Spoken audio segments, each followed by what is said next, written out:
Era um voo da Latam de São Paulo a Manaus, 10.000 metros sobre a floresta amazônica, em plena madrugada, quando a voz trêmula de uma comissária de bordo despertou todos os passageiros com um anúncio que ninguém jamais esqueceria.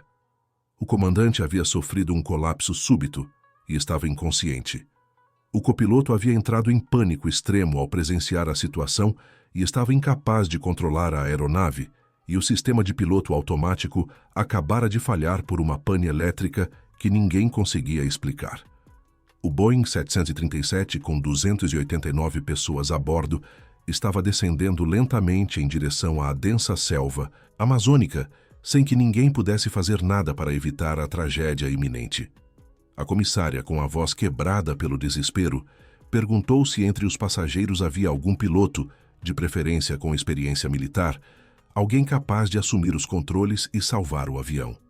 No assento 12A, junto à janela, um homem de 38 anos com uma camisa azul marinho acordou sobressaltado. Chamava-se Roberto Silva. Era um pai divorciado que viajava com sua filha de 8 anos para conhecer os avós paternos em Manaus. E 12 anos antes havia sido um dos melhores pilotos de helicóptero da Força Aérea Brasileira, condecorado 2 vezes por missões de resgate em áreas de conflito na Amazônia, mas havia abandonado tudo depois que sua esposa se foi em um acidente aéreo, um acidente que ele estava absolutamente convencido de ter causado por negligência. E agora, com sua filha dormindo ao seu lado, tinha que decidir se enfrentava seus demônios interiores ou permitia que 289 pessoas sofressem as consequências.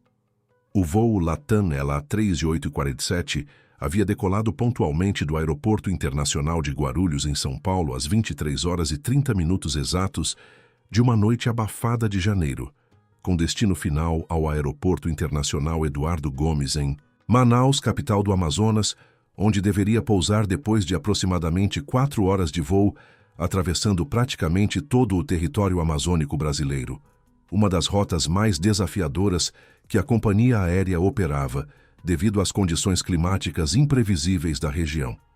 A bordo daquele Boeing 737-800, um dos aviões mais confiáveis da frota da Latam, com capacidade para 310 passageiros, viajavam exatamente 289 pessoas naquela madrugada. Uma mistura diversa e fascinante de paulistas e paulistanos que iam visitar familiares no norte do país, amazonenses de todas as idades que retornavam à sua terra natal depois de temporadas em São Paulo a trabalho ou estudo, empresários vestidos formalmente com suas pastas de couro repletas de contratos importantes, famílias numerosas com crianças pequenas que tentavam sem sucesso adormecer nos assentos apertados da classe econômica, e casais de várias idades que haviam escolhido estrategicamente este voo noturno, esperando poder descansar durante a longa travessia sobre a floresta tropical. Roberto Silva estava sentado no assento 12A, o cobiçado assento junto à janela oval, na fileira logo atrás da seção de classe executiva, que ele infelizmente não havia conseguido pagar com seu modesto salário mensal de professor de educação física em uma escola estadual da periferia de São Paulo. Ao seu lado, no desconfortável assento do meio 12B, dormia profundamente sua filha Isabela, uma menina adorável e esperta de 8 anos recém-completados, com os cabelos castanhos cacheados longos e brilhantes que havia herdado da mãe que partira, e os olhos castanhos expressivos do pai, que havia caído rendida pelo sono logo após a decolagem depois de toda a empolgação acumulada durante aquele dia tão especial e tão aguardado por ela. Esta viagem era especial para ambos. Era a primeira vez que Isabela ia conhecer seus avós paternos, os pais de Roberto, que moravam em Manaus desde que ele era criança e que não via pessoalmente há 8 longos anos desde o funeral de Mariana. Mariana havia sido piloto de helicóptero da Força Aérea Brasileira, assim como Roberto, e haviam formado um dos casais mais admirados da base aérea de Manaus. Haviam se conhecido durante o curso de formação, se apaixonaram durante uma missão conjunta de resgate na selva amazônica e se casaram em uma cerimônia simples, mas emocionante, na capela da base militar, com todos os seus companheiros de esquadrão como testemunhas. Isabela nasceu 2 anos depois, completando uma família que parecia perfeita. E então veio o acidente, que mudou tudo para sempre. Roberto fechou os olhos com força, tentando bloquear as lembranças que ameaçavam inundá-lo, como acontecia cada vez que pensava naquele dia terrível. Não era o momento apropriado, não era o lugar adequado. Estava em um avião sobre a Amazônia. Sua filha dormia ao seu lado e em poucas horas conheceria os avós paternos pela primeira vez desde que tinha apenas alguns meses de vida. Não podia se permitir desmoronar emocionalmente agora. O que Roberto não sabia naquele momento era que em menos de uma hora essas memórias dolorosas que tanto se esforçava para enterrar no fundo de sua consciência seriam a única coisa que poderia salvá-los a todos da catástrofe iminente.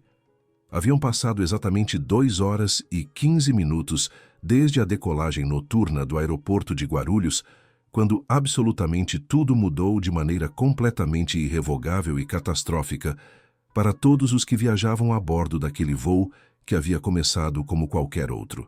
Roberto havia adormecido profundamente, com a cabeça apoiada desconfortavelmente contra a janela fria de plástico do avião, embalado pelo zumbido constante e monótono dos motores CFM56, do Boeing 737, e pelo cansaço físico e emocional acumulado durante as intensas semanas de preparação mental e logística para esta viagem tão significativa que tanto lhe custara decidir empreender após tantos anos evitando-a.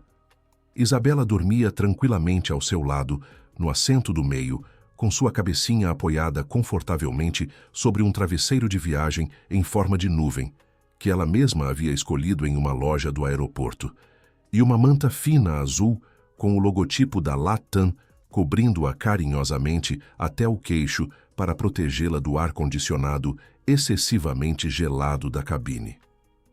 Foi o som repentino e inesperado do sistema de comunicação interno da aeronave que despertou bruscamente Roberto de seu sono agitado e repleto de pesadelos recorrentes sobre helicópteros e tempestades tropicais. Mas definitivamente não era o som habitual e tranquilizador de um anúncio rotineiro da tripulação sobre os serviços de bordo disponíveis, ou sobre a temperatura externa, ou sobre o horário estimado de chegada ao destino. Era algo completamente diferente, algo profundamente perturbador, algo que fez com que absolutamente todos os instintos de sobrevivência de Roberto, adormecidos e enterrados durante 8 longos anos, mas nunca completamente esquecidos nem apagados de sua memória muscular, se ativassem instantânea e automaticamente, como se alguém tivesse pressionado um interruptor de emergência em seu cérebro. A voz que saía dos alto-falantes era de uma mulher, uma das comissárias de bordo, e estava tremendo de maneira incontrolável. Havia pânico evidente naquela voz, um pânico que ela tentava conter, mas que se filtrava por cada palavra, por cada sílaba, por cada respiração entrecortada e irregular. O comandante do voo, explicou a comissária com voz quebrada, havia sofrido um colapso súbito na cabine de comando aproximadamente 15 minutos antes. Apesar dos esforços intensos da tripulação e de 2 médicos que viajavam entre os passageiros, o comandante permanecia inconsciente e não respondia a nenhum estímulo.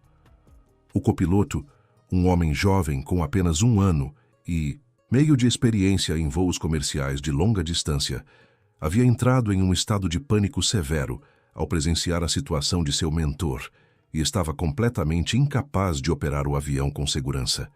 E como se isso não fosse suficientemente grave, continuou a comissária com a voz cada vez mais trêmula e desesperada, o sistema de piloto automático havia sofrido uma falha catastrófica devido a uma pane elétrica em cascata que os técnicos em terra estavam tentando diagnosticar por rádio sem obter sucesso algum. O avião estava voando sem controle efetivo e estava descendo gradualmente em direção à floresta amazônica.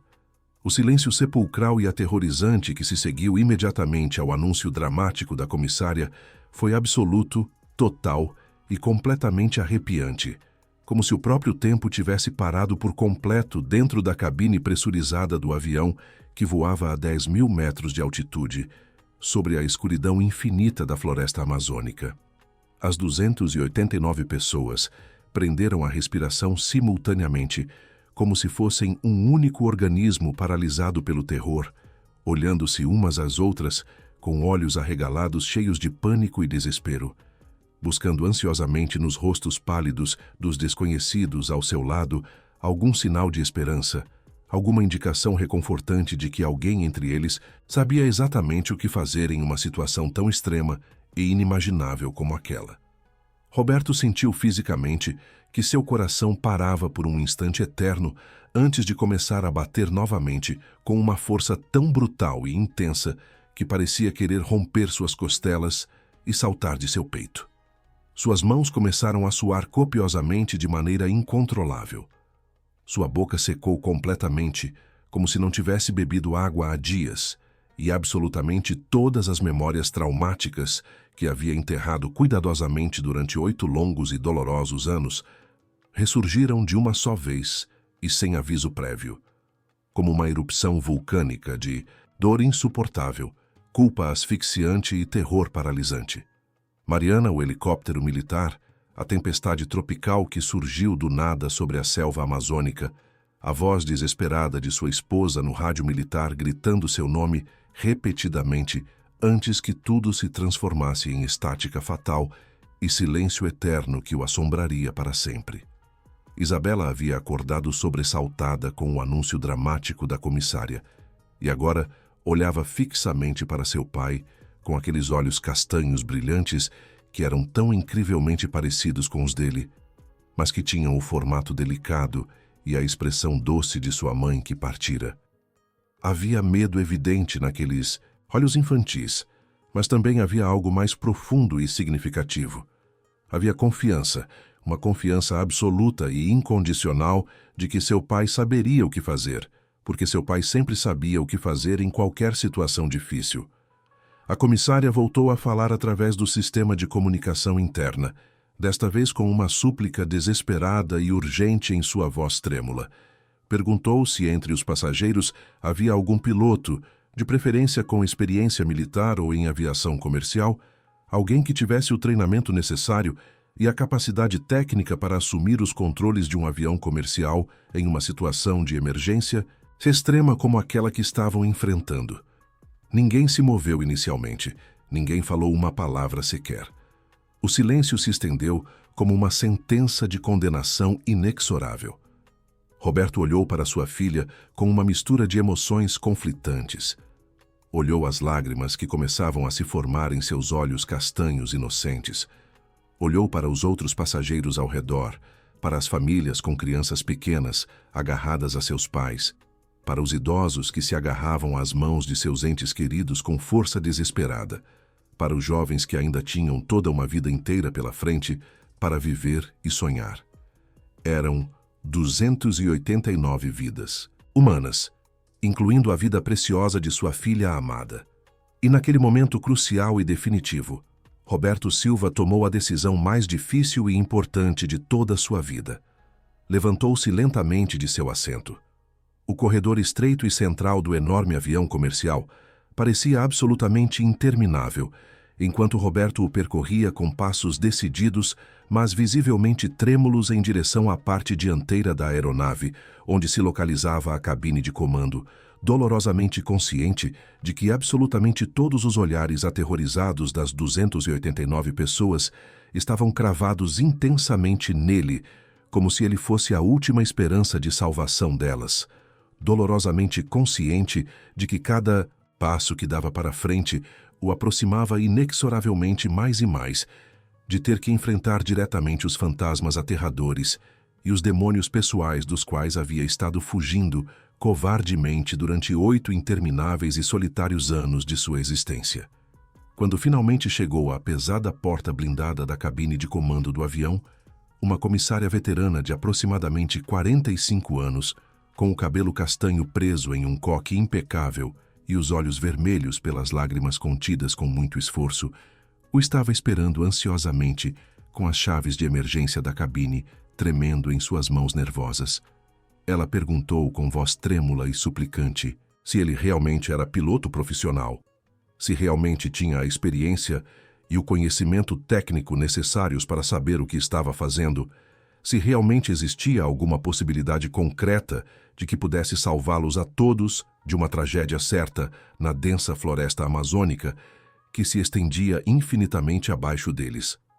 Roberto não respondeu verbalmente a nenhuma de suas perguntas desesperadas. Não conseguia fazê-lo mesmo que quisesse com toda a sua vontade.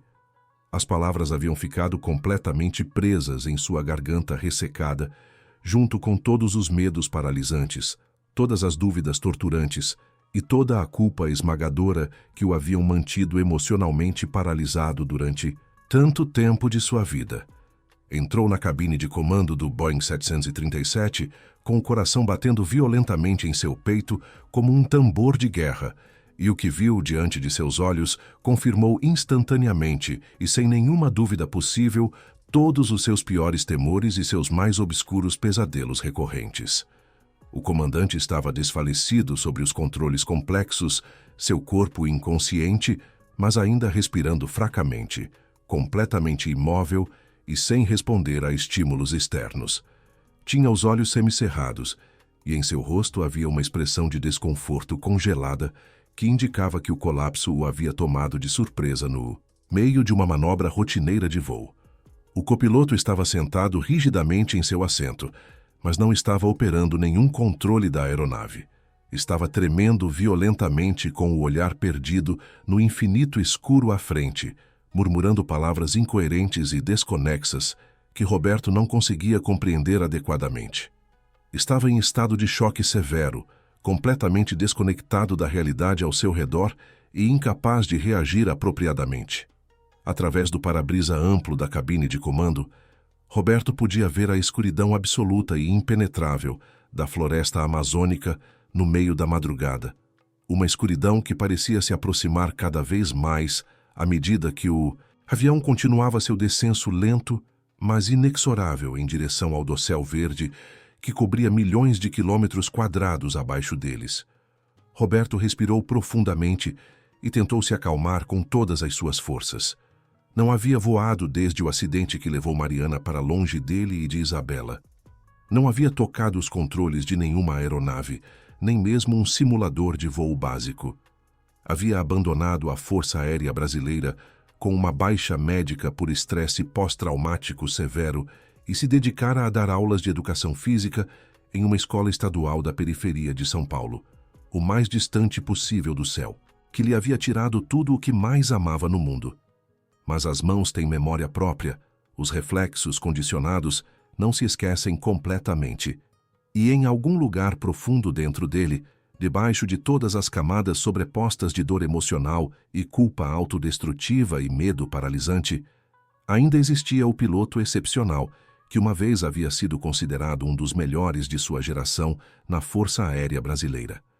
Sentou-se cuidadosamente no assento do comandante, afastando com delicadeza o corpo inconsciente do homem, que havia tentado levar todos em segurança até o destino final.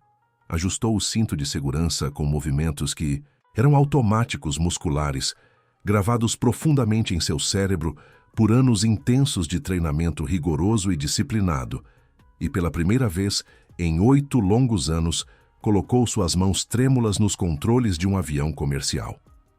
A comissária que o havia recebido na entrada da cabine permaneceu parada atrás dele por alguns segundos, que pareceram eternos, observando-o com uma mistura de esperança desesperada e terror absoluto. Roberto virou-se brevemente para ela e, pela primeira vez desde que se levantara de seu assento, conseguiu articular algumas palavras com voz rouca, mas surpreendentemente firme. Pediu que ela retornasse à cabine de passageiros, que mantivesse todos calmos e sentados, que preparasse a tripulação para possíveis procedimentos de emergência e que confiasse nele porque ele faria absolutamente tudo ao seu alcance para trazê-los a todos em segurança de volta ao chão. A comissária assentiu com lágrimas escorrendo livremente por seu rosto e saiu da cabine, fechando a porta blindada atrás de si com um som metálico definitivo que ecoou na pequena cabine de comando. Roberto estava agora completamente sozinho, com o comandante inconsciente e o copiloto em estado de choque. Enfrentando a tarefa aparentemente impossível de pilotar manualmente, um Boeing 737 sem piloto automático funcional sobre a floresta amazônica em plena madrugada. Suas mãos se moveram instintivamente sobre o painel de instrumentos complexo, verificando rapidamente os sistemas vitais da aeronave, enquanto sua mente treinada processava informações a uma velocidade surpreendente. A altitude atual era de apenas 7.500 metros e continuava caindo gradualmente. Os motores funcionavam normalmente, o combustível era suficiente, os sistemas hidráulicos respondiam, mas o piloto automático estava completamente inoperante devido à falha elétrica misteriosa que havia desencadeado toda esta crise aterradora. Roberto estabeleceu contato imediato com o Centro de Controle de Tráfego Aéreo de Manaus através do rádio de emergência, informando sua situação crítica com voz surpreendentemente calma, considerando as circunstâncias extremas. Os controladores do outro lado da linha responderam rapidamente, suas vozes profissionais, mas visivelmente tensas, transmitindo instruções técnicas e oferecendo suporte constante. Explicaram que já haviam alertado todas as equipes de emergência em Manaus e que estavam coordenando com técnicos especializados da Boeing para ajudá-lo a diagnosticar e possivelmente resolver o problema elétrico que havia desativado o piloto automático e vários outros sistemas secundários da aeronave. Enquanto suas mãos trabalhavam metodicamente sobre os controles, ajustando o trim, compensando a tendência natural do avião de continuar descendo e tentando estabilizar a altitude em um nível seguro, a mente de Roberto inevitavelmente começou a vagar pelas memórias dolorosas que havia suprimido com tanto esforço durante todos aqueles anos solitários. Lembrou-se daquele dia fatídico 8 anos atrás, quando ele e Mariana haviam sido designados para missões separadas de patrulhamento sobre a Amazônia. Ela deveria sobrevoar a região nordeste, próxima à fronteira com o Pará, enquanto ele cobriria o setor sul, perto da divisa com Rondônia. Eram missões rotineiras de monitoramento ambiental que realizavam frequentemente sem qualquer incidente. Mas naquele dia em particular, uma tempestade tropical massiva e completamente inesperada se formou rapidamente sobre a área onde Mariana voava seu helicóptero militar.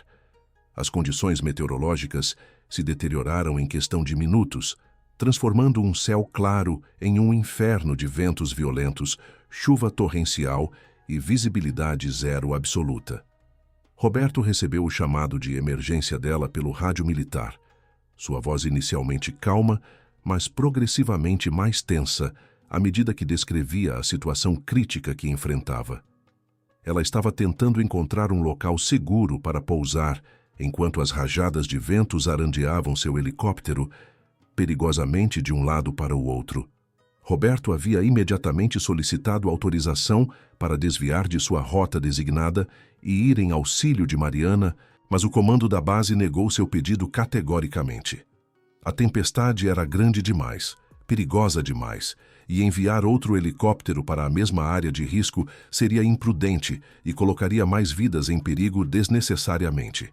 Ordenaram que ele mantivesse sua posição e continuasse sua missão, enquanto outros recursos eram mobilizados para auxiliar Mariana de maneira mais segura e coordenada. Roberto obedecera às ordens, mas cada segundo que passava era uma tortura indescritível, enquanto ouvia a voz cada vez mais desesperada de sua esposa, pelo rádio descrevendo como os controles do helicóptero estavam respondendo cada vez pior às suas tentativas de mantê-lo estável. E então, em um momento que Roberto reviveria em pesadelos pelo resto de sua vida, Mariana gritara seu nome uma última vez antes que o sinal de rádio se transformasse em estática morta. O helicóptero havia sido forçado a realizar um pouso de emergência na densa floresta devido a uma falha mecânica causada pelos raios que atingiram repetidamente a fuselagem durante a tempestade violenta. Mariana sobrevivera ao pouso inicial, mas ficara gravemente ferida e presa nos destroços em uma área tão remota e inacessível que as equipes de resgate levaram 3 dias completos para localizá-la e alcançá-la através da selva impenetrável. Quando finalmente a encontraram e conseguiram transportá-la para um hospital em Manaus, era tarde demais para reverter os ferimentos internos graves que havia sofrido no impacto. Roberto nunca se perdoou por ter obedecido àquelas ordens. Convencera-se ao longo dos anos de que se tivesse desobedecido o comando, se tivesse voado imediatamente até onde Mariana estava em dificuldades, ignorando os riscos e as consequências disciplinares, talvez pudesse tê-la ajudado de alguma forma. Talvez pudesse ter guiado seu pouso de emergência para um local menos perigoso. Talvez pudesse ter chegado aos destroços antes das equipes oficiais de resgate e salvado sua vida a tempo. Era uma culpa irracional. Uma culpa que todos os seus superiores e colegas, e até mesmo os pais de Mariana, haviam tentado convencê-lo de que não fazia sentido algum, mas que se enraizara tão profundamente em sua alma que se tornara parte inseparável de quem ele era.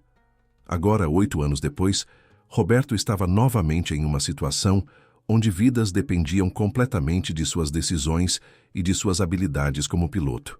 Mas desta vez era diferente de uma forma fundamental. Desta vez não havia nenhum superior para dar ordens, nenhum comando para negar suas ações, nenhuma burocracia ou protocolo para atravessar. Desta vez, ele tinha controle total e absoluto da situação. E desta vez, ele não falharia. Não importava o custo pessoal que tivesse que pagar emocionalmente. Trabalhando em coordenação constante com os controladores de tráfego aéreo e com os técnicos especializados que foram rapidamente convocados em Manaus e São Paulo, Roberto começou a diagnosticar sistematicamente o problema elétrico que afligia o Boeing 737. Descobriram que um curto-circuito sério no painel elétrico principal da cabine havia desativado não apenas o piloto automático, mas também vários sistemas redundantes de navegação e comunicação. No entanto, e isto era absolutamente crucial, os controles manuais de voo permaneciam completamente funcionais. Os motores respondiam perfeitamente aos comandos de aceleração e os sistemas hidráulicos que moviam as superfícies de controle da aeronave estavam operando normalmente.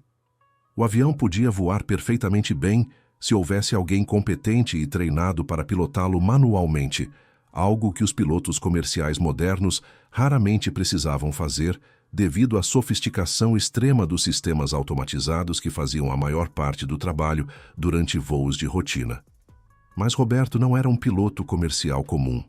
Era um piloto militar treinado para voar helicópteros em condições extremas, em missões de resgate sobre a selva amazônica, onde não havia piloto automático para confiar, onde cada movimento dos controles tinha que ser preciso e deliberado, onde um erro de julgamento de poucos centímetros podia significar a diferença entre sucesso e tragédia. Gradualmente, com paciência infinita e concentração absoluta, Roberto conseguiu estabilizar completamente o Boeing 737 e interromper o descenso perigoso que o estava levando cada vez mais próximo do dossel da floresta abaixo. Começou então o processo delicado e tecnicamente complexo de recuperar a altitude perdida, aumentando cuidadosamente a potência dos motores enquanto ajustava o ângulo de subida para evitar estolar o avião ou colocar estresse excessivo na estrutura da fuselagem. Suas mãos se moviam sobre os controles com uma confiança crescente que surpreendia até ele mesmo, como se os 8 anos de afastamento nunca tivessem existido, como se seu corpo lembrasse perfeitamente o que fazer, mesmo quando sua mente consciente estava cheia de dúvidas e medos. Depois de quase 1 hora de voo manual intenso e mentalmente exaustivo, Roberto conseguiu estabilizar o avião em uma altitude de cruzeiro relativamente segura de 8.500 metros e estabelecer um rumo direto para Manaus, com base nas indicações dos controladores de tráfego aéreo que monitoravam sua posição constantemente através do radar. A situação ainda estava longe de ser ideal ou segura, mas pelo menos o risco imediato e catastrófico havia sido temporariamente neutralizado e todos a bordo podiam respirar um pouco mais aliviados, sabendo que não estavam mais em descenso incontrolável em direção à floresta escura abaixo. Roberto usou o sistema de comunicação interna para fazer um anúncio aos passageiros pela primeira vez desde que assumira o controle da aeronave em crise. com voz cuidadosamente controlada, para transmitir confiança sem parecer excessivamente otimista, explicou que a situação havia sido estabilizada temporariamente, que ele era um ex-piloto militar da Força Aérea Brasileira com extensa experiência em voo manual e que estava trabalhando em estreita coordenação com os controladores de tráfego aéreo para guiá-los em segurança até Manaus, onde poderiam pousar sem maiores problemas. Pediu que todos permanecessem calmos, seguissem as instruções da tripulação de cabine e confiassem que ele faria absolutamente tudo ao seu alcance para trazê-los de volta ao solo são e salvos. A reação dos passageiros foi imediata e emocionante. Um aplauso espontâneo e emocionado ecoou pela cabine, seguido de gritos de encorajamento e expressões de gratidão que Roberto podia ouvir claramente através da porta blindada da cabine de comando. Ele sentiu lágrimas ameaçarem embaçar sua visão, mas as conteve com força de vontade, sabendo que ainda havia muito trabalho pela frente e que não podia se dar ao luxo de perder a compostura emocional nem por um segundo, enquanto continuasse responsável pela segurança de 289 vidas humanas. Durante a hora seguinte, Roberto continuou pilotando manualmente o Boeing 737 através da escuridão da madrugada amazônica, mantendo comunicação constante com os controladores de tráfego aéreo que o guiavam cuidadosamente ao longo da rota mais direta e segura até Manaus. O comandante, que havia sofrido o colapso inicial, continuava inconsciente, mas estável em seu assento ao lado de Roberto, monitorado remotamente por um dos médicos que viajavam como passageiros e que mantinha contato frequente com a cabine através de uma das comissárias. O copiloto havia se recuperado parcialmente de seu estado de choque e agora estava sentado em silêncio, observando Roberto trabalhar os controles, ocasionalmente oferecendo informações úteis sobre os sistemas específicos do Boeing 737 quando solicitado. Foi quando se aproximavam da área de controle do aeroporto de Manaus, com o amanhecer começando a iluminar timidamente o horizonte oriental, que surgiu o próximo desafio crítico que ameaçava transformar seu sucesso parcial em tragédia completa. Os técnicos em terra haviam finalmente conseguido diagnosticar a extensão completa dos danos causados pela falha elétrica misteriosa, e as notícias eram devastadoras. O sistema que controlava o trem de aterrissagem também havia sido afetado pela pane elétrica. E embora o trem pudesse teoricamente ser baixado manualmente usando os sistemas de emergência mecânicos, havia uma probabilidade significativa de que as rodas principais não travassem completamente na posição estendida devido ao dano aos sensores hidráulicos. Aterrissar com o trem de aterrissagem parcialmente retraído ou mal travado seria potencialmente catastrófico. Podia resultar no colapso das pernas do trem no momento do toque na pista, fazendo com que o avião deslizasse descontroladamente sobre o ventre da fuselagem, com risco altíssimo de ruptura do tanque de combustível, faíscas, incêndio e consequências inimagináveis para todos a bordo. Os técnicos recomendavam tentar baixar o trem de aterrissagem usando os procedimentos de emergência e então realizar uma passagem baixa sobre a torre de controle do aeroporto, para que observadores no solo pudessem inspecionar visualmente se as rodas estavam completamente estendidas e travadas antes de tentar o pouso definitivo. Roberto concordou com o plano e comunicou a situação nova e aterradora aos passageiros com total honestidade, explicando exatamente o que estava acontecendo e quais eram os riscos envolvidos, porque acreditava firmemente que as pessoas tinham o direito de saber a verdade sobre suas próprias vidas, mesmo quando essa verdade era assustadora e desconfortável. Pediu que todos seguissem rigorosamente as instruções da tripulação sobre a posição de emergência que deveriam adotar no momento do pouso, e assegurou-lhes que o Aeroporto Internacional Eduardo Gomes estava totalmente preparado para uma situação de emergência, com todos os caminhões de bombeiros, ambulâncias e equipes especializadas já posicionados estrategicamente ao longo da pista principal, aguardando sua chegada.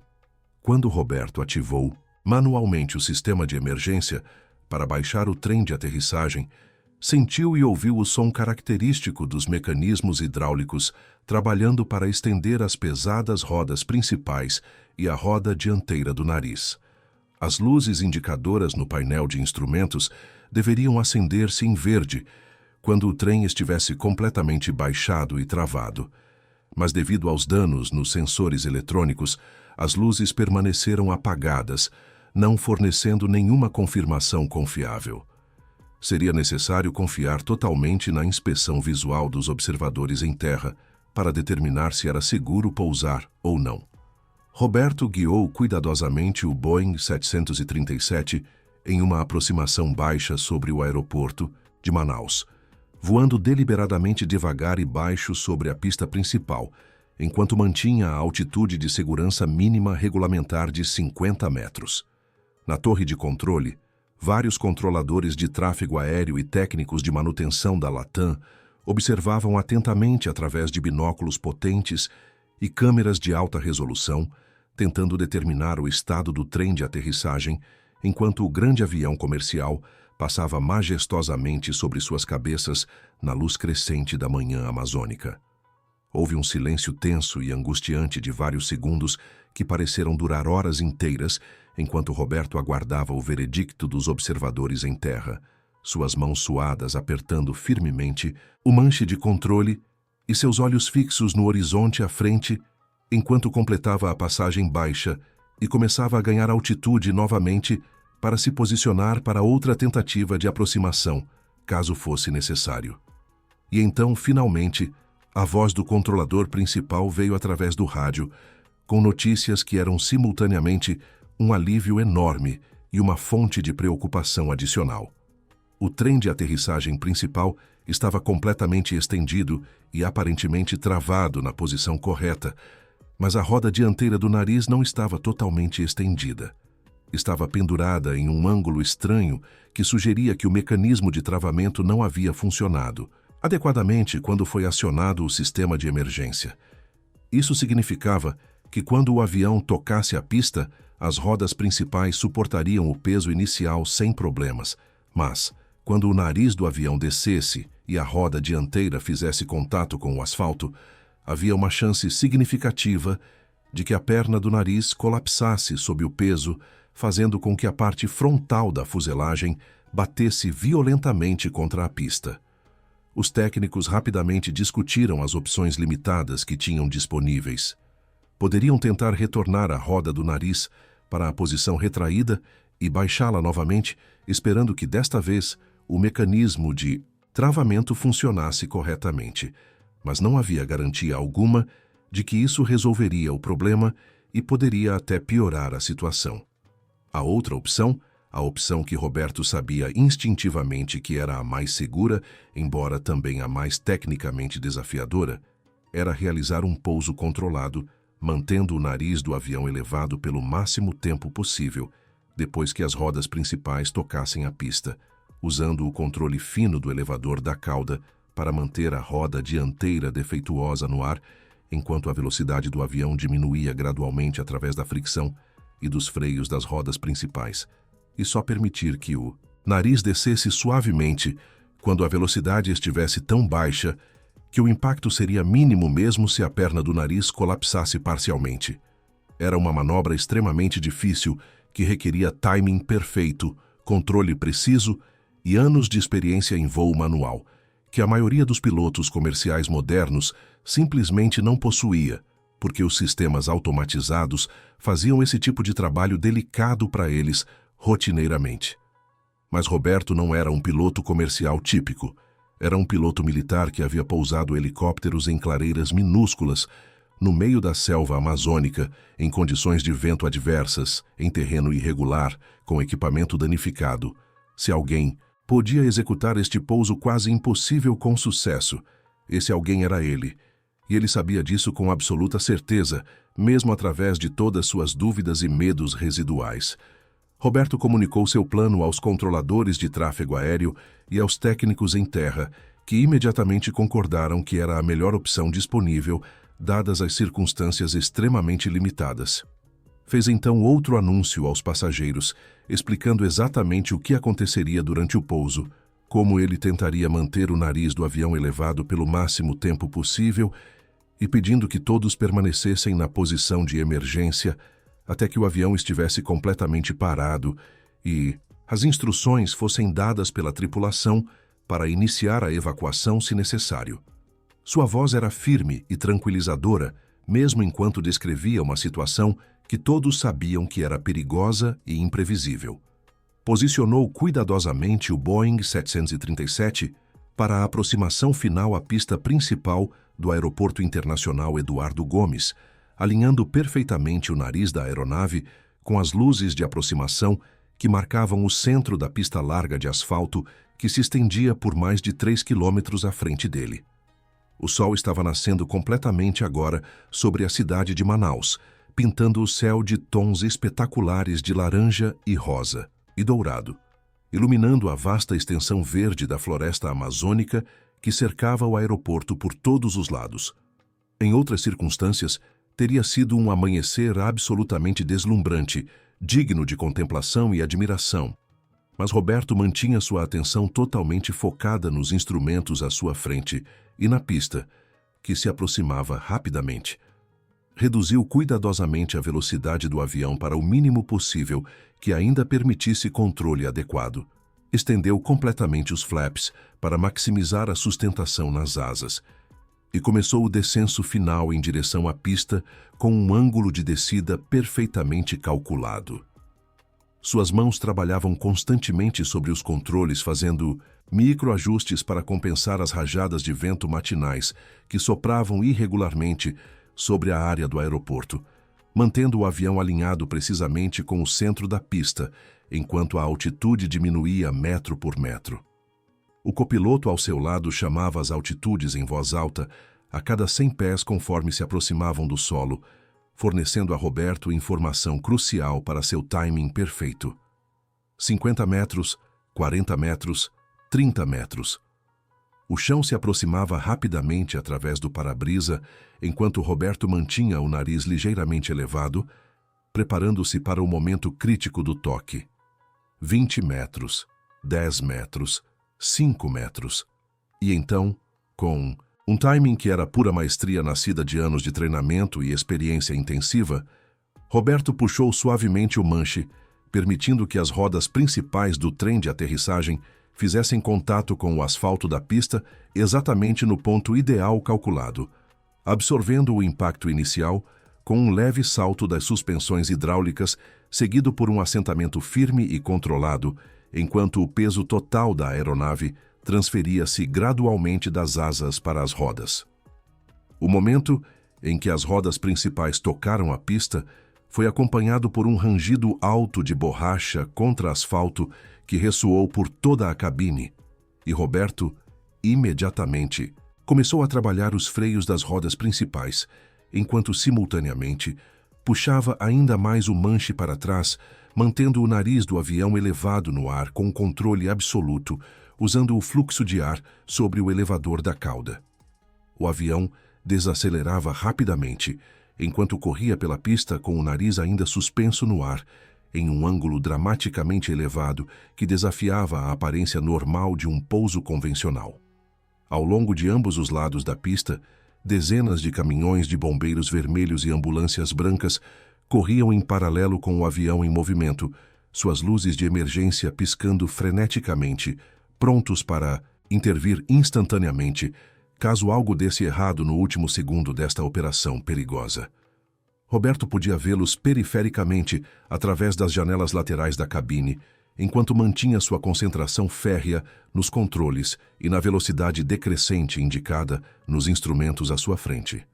A velocidade caiu de 250 km por hora para 200, depois para 150, depois para 100. O avião havia percorrido já quase 2/3 do comprimento total da pista e ainda estava desacelerando sob controle perfeito de Roberto.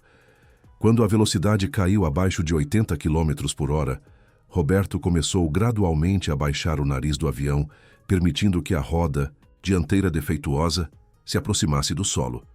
enquanto continuava aplicando os freios das rodas principais com pressão constante, mas controlada, para evitar travar as rodas e causar derrapagem descontrolada. A roda dianteira do nariz fez contato com a pista quando a velocidade estava em aproximadamente 60 km por hora, e por um momento aterrador que pareceu se estender por uma eternidade, todos prenderam a respiração, esperando para ver se a perna do nariz colapsaria sob o peso da fuselagem frontal, como os técnicos haviam temido que poderia acontecer.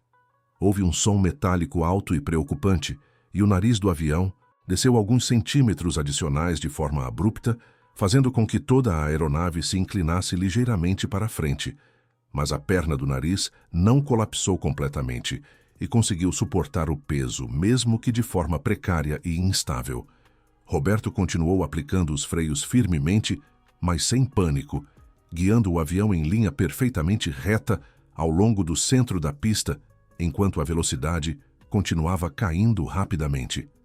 90 km por hora, 70, 50, 30, 20, 10.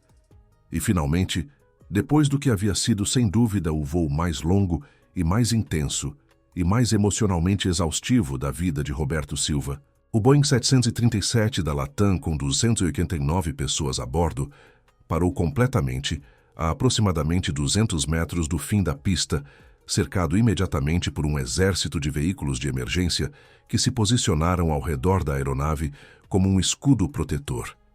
O silêncio absoluto que se seguiu ao momento em que as rodas pararam completamente de girar foi total e sepulcral, como se todo o universo tivesse pausado para reconhecer a magnitude do que acabara de acontecer. E então, exatamente como havia acontecido naquela noite terrível 8 anos atrás, mas desta vez com um desfecho completamente diferente e milagroso, o silêncio foi quebrado por um estouro de aplausos, que começou na parte traseira da cabine de passageiros e se espalhou rapidamente para frente como uma onda imparável de alívio e gratidão e alegria pura e descontrolada. Roberto desligou metodicamente todos os sistemas do avião, seguindo os procedimentos padrão de shutdown, que sua memória muscular executava automaticamente, e só então permitiu que seus músculos tensionados relaxassem e que suas mãos parassem de tremer sobre os controles que havia operado sem descanso por mais de 3 horas consecutivas. Sentiu lágrimas quentes começarem a escorrer livremente por seu rosto e, desta vez, não tentou contê-las ou escondê-las, porque não havia mais razão alguma para fazer isso. Havia enfrentado seus demônios, havia vencido seus medos, havia salvado 289 vidas, incluindo a mais preciosa de todas, que era a vida de sua filha amada. O copiloto, que havia entrado em pânico no início da crise, mas que havia se recuperado parcialmente e assistido Roberto executar o pouso impossível com admiração crescente, estendeu sua mão direita trêmula em direção a Roberto em um gesto simples, mas profundamente significativo de respeito e gratidão. Roberto apertou a mão firmemente, e os 2 homens permaneceram assim por vários segundos em silêncio compartilhado, entendendo perfeitamente, sem necessidade de palavras, o que haviam acabado de sobreviver juntos. A equipe médica de emergência entrou rapidamente na cabine e começou a atender o comandante ainda inconsciente, preparando-o cuidadosamente para transporte imediato ao Hospital Universitário de Manaus, onde receberia tratamento especializado e se recuperaria completamente nas semanas seguintes, graças à intervenção rápida e profissional de todos os envolvidos neste incidente extraordinário. Roberto foi o último a deixar a cabine de comando depois de ter se certificado pessoalmente de que não havia mais nada que precisasse fazer ali e de que o comandante estava sendo cuidado apropriadamente pelos paramédicos. Quando abriu a porta blindada e emergiu no corredor da cabine de passageiros, foi recebido por uma ovação ensurdecedora de 289 pessoas, que estavam de pé, aplaudindo, chorando, abraçando-se umas às outras e gritando palavras de agradecimento e admiração que se misturavam em um coro caótico, mas profundamente emocionante, de emoções humanas cruas e genuínas. Roberto caminhou pelo corredor do avião em direção ao assento 12A, onde havia deixado Isabela horas antes. E quando finalmente a viu correndo em sua direção, com os braços abertos e lágrimas escorrendo por suas bochechas rosadas, sentiu seu coração transbordar com uma emoção tão intensa e avassaladora que pensou que fosse explodir. Isabela se jogou em seus braços com força total, e Roberto a pegou e a abraçou tão apertado quanto podia sem machucá-la, enterrando seu rosto nos cabelos cacheados dela e permitindo-se finalmente chorar abertamente sem vergonha ou contenção, enquanto sussurrava repetidamente em seu ouvido que estava tudo bem agora, que estavam seguros, que ele nunca deixaria nada de ruim acontecer com ela. A evacuação ordenada do avião foi realizada com eficiência notável através das escadas de emergência que os bombeiros posicionaram rapidamente nas portas principais, e todos os 289 passageiros saíram da aeronave sem ferimentos, além de alguns arranhões superficiais, contusões menores e o choque emocional compreensível depois de terem vivido uma experiência tão traumática e intensa que a maioria deles lembraria pelo resto de suas vidas. Roberto e Isabela foram os últimos a descer as escadas depois que ele se certificou pessoalmente de que não havia ficado ninguém para trás dentro do avião, cumprindo até o final a responsabilidade que havia assumido quando se levantara de seu assento e caminhara até a cabine de comando para salvar todos aqueles desconhecidos.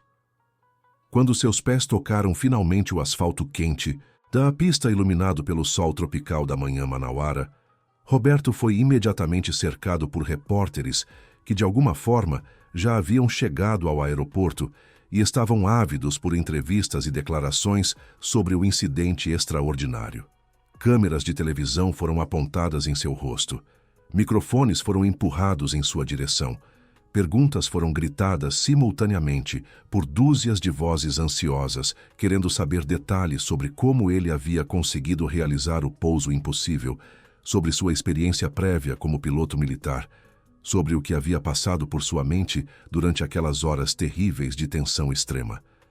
Roberto respondeu às perguntas com humildade genuína e simplicidade direta, explicando que havia simplesmente feito o que qualquer pessoa treinada teria feito na mesma situação, que o verdadeiro mérito pertencia aos controladores de tráfego aéreo e aos técnicos que o haviam guiado e apoiado durante toda a crise, e que estava apenas profundamente grato e aliviado de que todos tivessem sobrevivido sem ferimentos graves.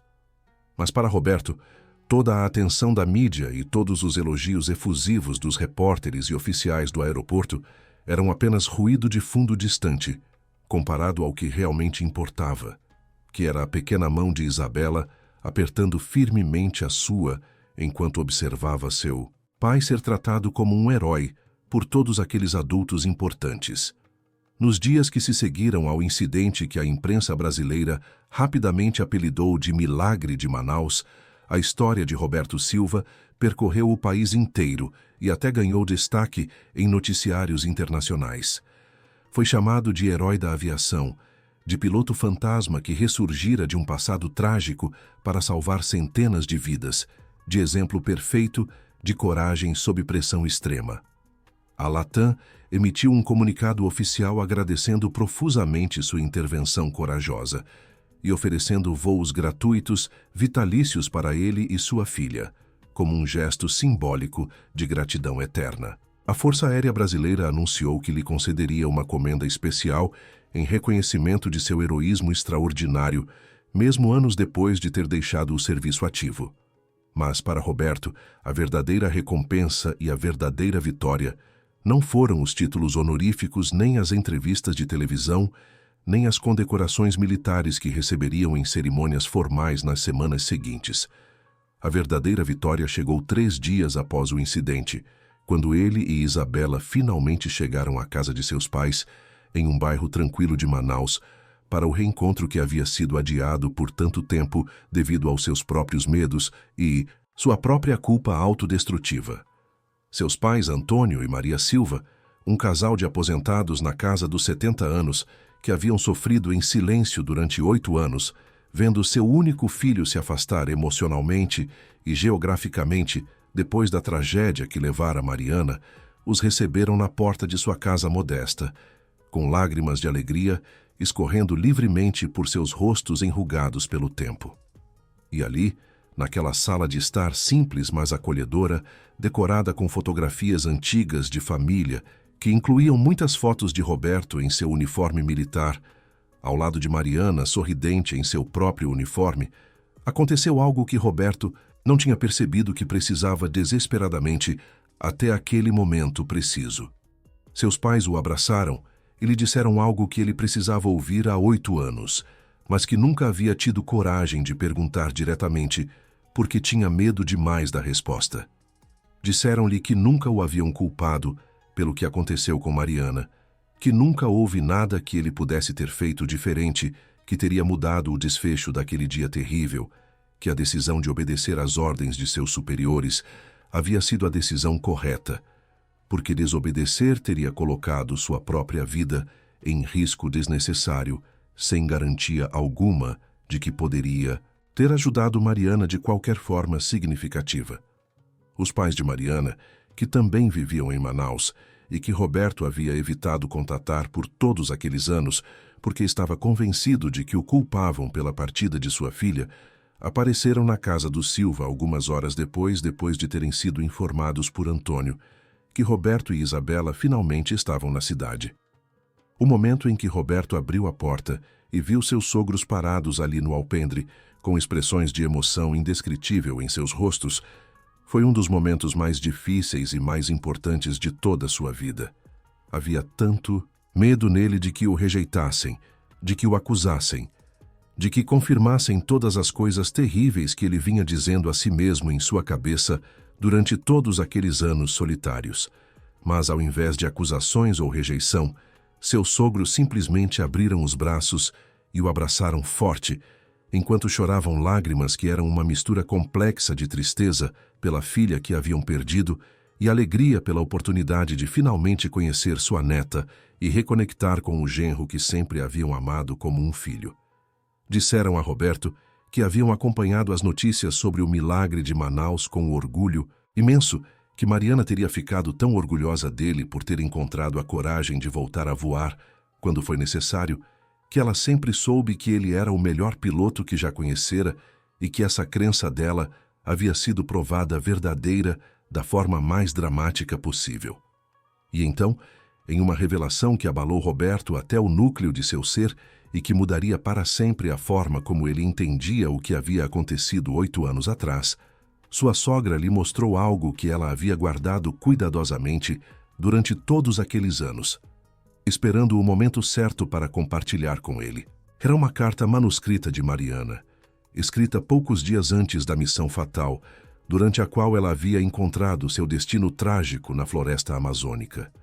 Na carta, que Mariana havia deixado com sua mãe com instruções de entregá-la a Roberto caso algo lhe acontecesse durante suas missões perigosas, ela expressava seu amor profundo por ele e por Isabela, sua gratidão pela família linda que haviam construído juntos, e, mais importante de tudo, suas instruções explícitas e claras de que se algo acontecesse com ela, Roberto não deveria se culpar de forma alguma, porque ela conhecia os riscos de sua profissão e os aceitava voluntariamente, sabendo que estava fazendo um trabalho importante e significativo, protegendo outras pessoas.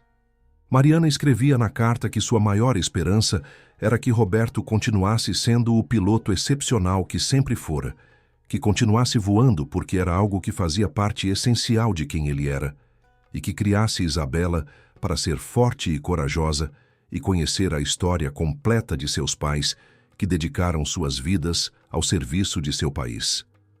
Ler aquelas palavras escritas na caligrafia familiar de Mariana foi como se um peso imenso que Roberto havia carregado em seus ombros por 8 anos longos fosse subitamente removido e ele pudesse respirar livremente pela primeira vez desde aquele dia terrível.